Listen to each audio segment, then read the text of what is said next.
Okay, the next vegetable, handy old green pepper. Wash it off.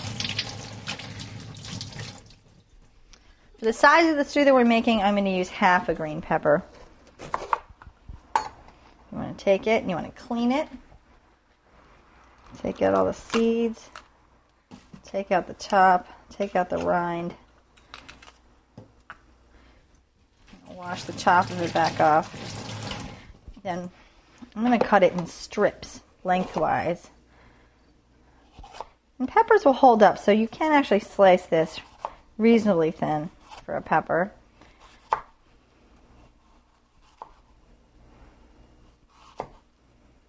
But always my least favorite thing to do is to slice peppers.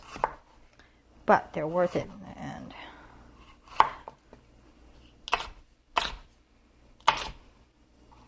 I'll take that and then we'll cut it in half. Some of these longer pieces we'll cut in half. And then we'll add that to our stew pot.